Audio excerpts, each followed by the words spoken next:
boarded.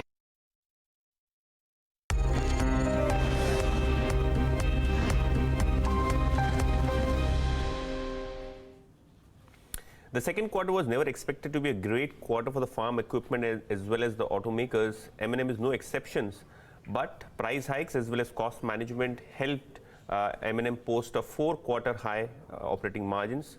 To join us, now and talk about the current quarter and immediate future, we have the Group CFO, Mr. VS Parthasarathy, with us. Thank you, Partha sir, for speaking to BloombergQuint.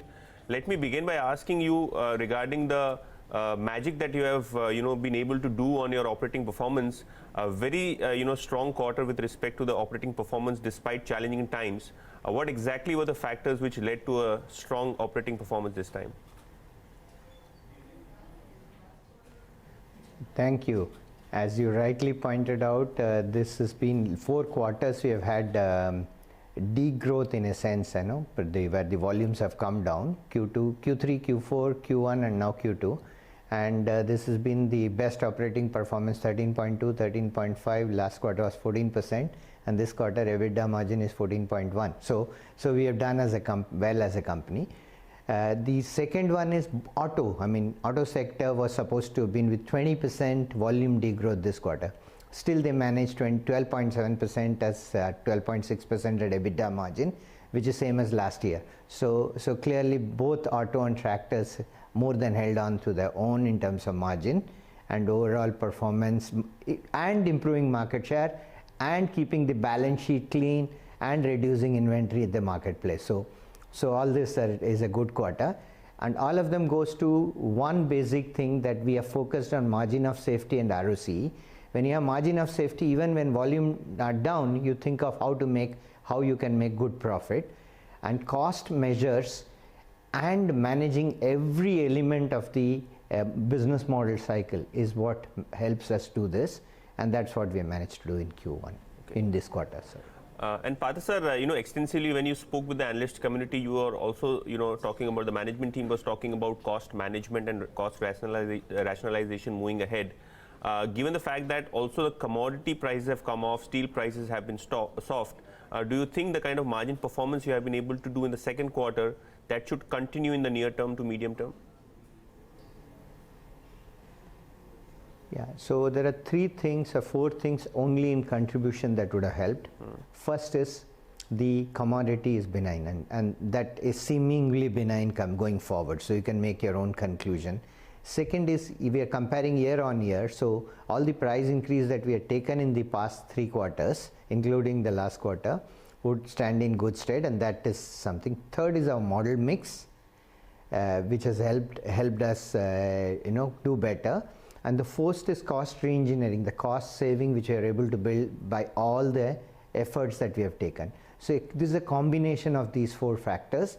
And if you say, will this continue in the future quarters, you will have to tick all of them. Yeah. So that is what will be the effort going forward. So I think you can draw your own conclusion, because we don't give forward-looking statement, but I already kind of given you the conclusion based on the elements. Right, sir.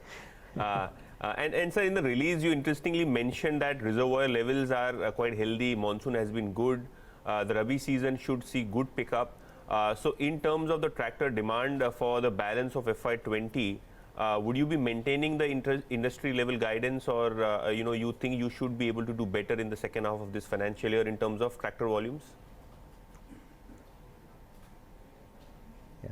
So first and foremost is, yes, monsoon has been 110%. Reservoir levels have been the highest it's been for many years. The infrastructure, rural infrastructure and rural project spend has started to happen. So all good signs for growth. So therefore the quarter 4 should look good.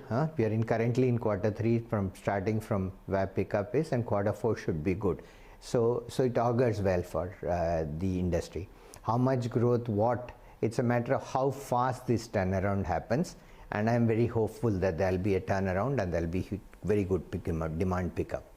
So that's based on the facts that I mentioned, and also based on the fact that I am positive with what I am seeing at the ground level. Okay. So one quick question on the UV segment and the automotive segment. What kind of growth do you see moving ahead? The situation has been challenging in terms of market share, in terms of the overall demand in the marketplace. How do you see the overall auto pie with respect to the domestic market as well as exports?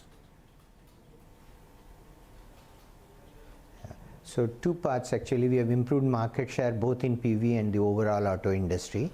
And I think there's a momentum going in for us, and we would like to continue that momentum. 2nd October for the industry as well as for M&M has been good, and we hope that the momentum continues. We'll have to wait for November before we can say that it's now a trend, but there are some very good green shoots that we are seeing at the ground level. BS6 will remain a challenge because it's not so much a technology challenge as it's a logistics challenge, or it's both a technology and a logistics challenge, and I think we will try and meet both. We are very well prepared and very well planned, so we will come out on the right side of this one. So we are looking to with lot of hope the future when it comes to auto sector. Okay, and so for exports, quickly, if you could just tell us.